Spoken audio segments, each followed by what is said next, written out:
Okey, hari ni jumpa pula masalah ni. Ni motor abang ni dia pergi tukar skru cam. Padahal V2 tak payah tukar dah. V2 ada 2 skru. Dia pergi tukar. Lepas tu bawa main dyno sini, power tak ada. Motor naik 1.2. Buat macam-macam spek.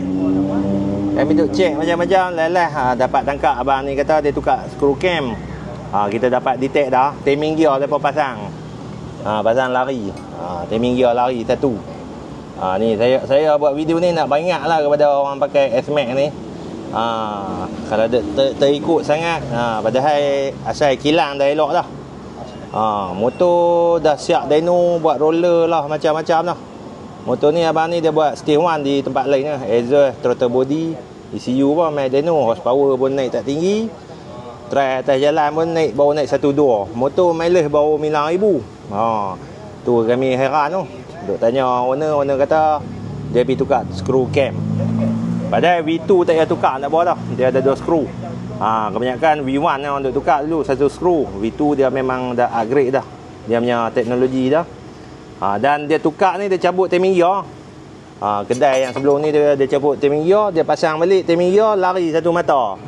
Buka check tengok lari mata. Jumpa punca dah. Ni nak adjust balik. Kali ni elok balik tu kan nak banyak semua orang.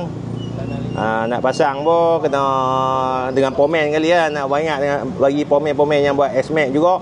Nak pasang check timing betul ya. Bukan pun tanya motor orang lah. Orang dah buat habis dah 1000 meter 1.2 ya. Tak apalah, bawa mai sini kami tolong kutik mai. Kesian owner. Dia kata buat banyak duit dah. Timing lari.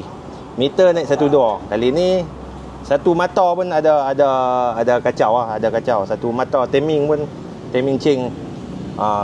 Tengok tak mana ni, detect. Dia duduk dalam ni. Timing nampak. Ni timing gear ni. Sebab dia nak kena buka cam gear keluar mai untuk nak tukar skru cam 2 biji. Dan dia pasang balik. Dia tak check lah. Dia check lah mata dia. Sebab timing dia kena tengok di magnet kali dan di ni. Magnet dan timing gear. Kot nampak tak jelas kot. Dia pasang lari satu mata dapat detect. Lalu ni kami nak buka adjust balik adjust balik dia punya timing gear. Itu nanti selesai lah. Motor ni tak ada masalah apa dah. Motor baru nanti tok apa. Lari 1.2 meter. Kacau. Nanya. Okey, nak beritahu yang tu je. Terima kasih.